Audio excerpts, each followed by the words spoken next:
Shalom sahabat cinta Alkitab, selamat bertemu kembali. Kita belajar kepada kitab ke-9 dalam perjanjian baru, yaitu kitab Galatia. Terus belajar sampai kitab Wahyu.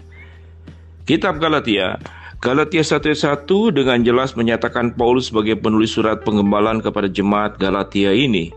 Tanggal penulisan tergantung kapan surat ini dikirimkan daripada waktu perjalanan misi keberapa Paulus merintis gereja area ini. Surat ini diperkirakan dituliskan dalam kurun waktu antara tahun 48 sampai tahun 55. Tujuan penulisan, jemaat di Galatia terdiri dari orang Yahudi dan non-Yahudi. Paulus menekankan karakter penggembalaan dan doktrin pengajarannya demi memastikan jemaat Galatia tetap menaruh iman kepada Kristus melalui pengajaran mengenai pembenaran oleh iman semata.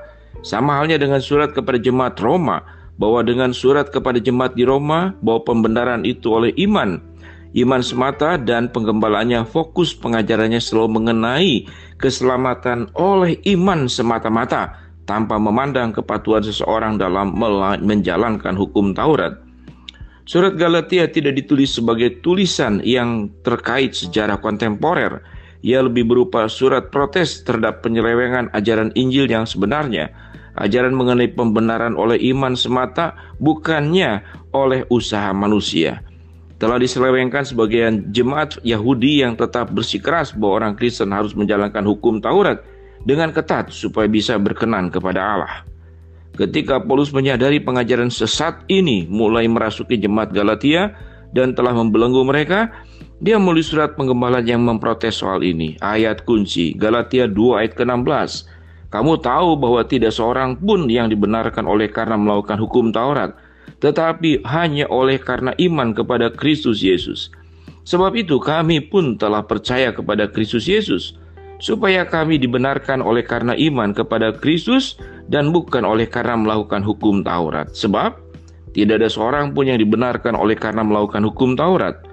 Galatia 2 ayat 20. Namun aku hidup, tetapi bukan lagi aku sendiri yang hidup, melainkan Kristus yang hidup di dalam aku, dan hidup yang kuhidupi sekarang di dalam daging adalah hidup oleh karena iman dalam Anak Allah yang telah mengasihi aku dan menyerahkan dirinya untuk aku.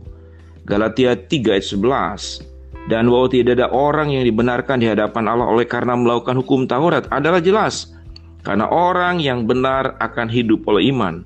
Galatia 4 ayat 5 sampai ke 6. Ia diutus untuk menebus mereka yang takluk kepada hukum Taurat supaya kita diterima menjadi anak. Dan karena kamu adalah anak, maka Allah telah menyuruh roh anaknya ke dalam hati kita yang berseru, ya Bapa, ya Aba. Galatia 5:22-23. Tetapi buah-buah roh ialah kasih, sukacita, damai sejahtera, kesabaran, kemurahan, kebaikan, kesetiaan, kelemah lembutan, penguasaan diri. Tidak ada hukum yang menentang hal ini. Galatia 6 ayat ke-7.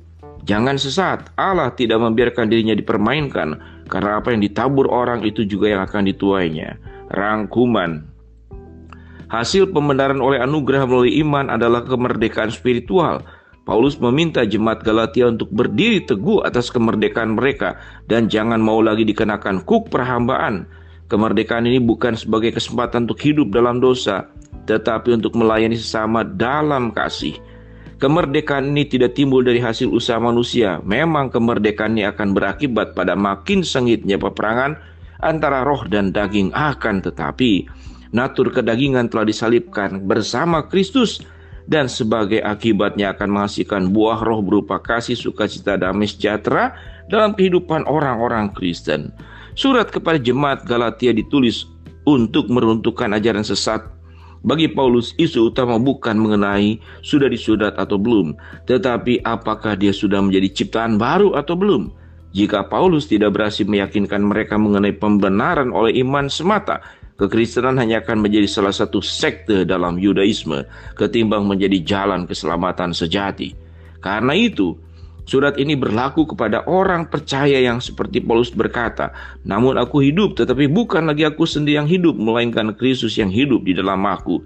Dan hidupku yang kuhidupi sekarang di dalam daging adalah hidup oleh karena iman dalam Anak Allah yang telah mengasihi aku dan menyerahkan dirinya untuk aku. Galatia 2 ayat yang ke-20. Surat Yakobus dan Galatia menggambarkan dua aspek kekristenan yang terlihat seperti saling bertentangan, tetapi pada kenyataannya saling melengkapi. Yakobus menekankan soal etika Kristen, satu tuntutan bahwa iman harus dibuktikan melalui perbuatan. Akan tetapi Yakobus, seperti halnya Paulus, menekankan perubahan seseorang sebagai anugerah melalui anugerah Allah. Surat Galatia menekankan kedinamisan Injil yang menghasilkan etika. Paulus sendiri bukannya tidak menekankan soal kehidupan yang beretika seperti Yakobus. Seperti halnya dua sisi uang logam, dua aspek kebenaran ini harus berjalan berdampingan hubungan. Melalui surat penggembalaan ini, anugerah yang menyelamatkan, anugerah Allah menjadi pembanding terhadap hukum Taurat yang tidak bisa menyelamatkan. Orang Yahudi yang ingin mengembalikan hukum Taurat sebagai sumber pembenaran mereka merupakan sekelompok orang terkemuka di antara jemaat mula-mula.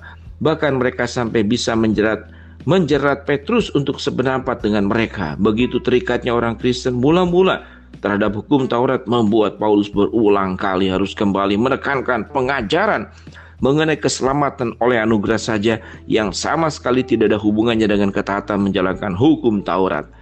Tema yang menghubungkan jemaat Galatia dengan perjanjian lama berkisar pada perbandingan antara hukum Taurat dengan anugerah.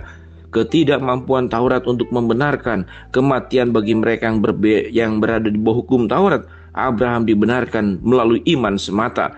Taurat tidak menyelamatkan, namun hanya menyatakan murka Allah, dan kasih bukannya perbuatan yang menggenapi hukum Taurat praktek. Salah satu tema surat Galatia ini bisa ditemukan Galatia 3:11, orang yang benar akan hidup oleh iman, bukan diselamatkan oleh iman saja, tetapi hidup orang Kristen dari hari, momen ke momen dijalani melalui iman saja. Iman bukanlah sesuatu yang bisa dikejar dengan usaha sendiri, tapi merupakan anugerah Allah. Bukan karena usaha manusia, maka menjadi tanggung jawab dan sukacita kita untuk menyatakan iman kita supaya orang lain bisa melihat karya Kristus dalam hidup kita dan mendewasakan iman kita melalui disiplin spiritual, pendalaman firman, doa, dan ketaatan. Yesus berkata, kalau orang Kristen akan dikenal dari buah yang ia hasilkan. Sebagai bukti atas iman yang ada pada dirinya, setiap orang Kristen hendaknya tekun dalam usaha menyatakan keberadaan iman yang menyelamatkan dalam dirinya, sehingga hidupnya memperlihatkan Kristus dan membawa orang lain untuk melihatnya melalui hidup yang ia jalani, supaya banyak orang bisa ikut memuliakan Bapa di surga. Sahabat cinta Alkitab, demikianlah surat Galatia. Nanti kita akan masuk ke dalam surat yang ke-10, yaitu kitab Efesus. Terus belajar firman Allah. Amin.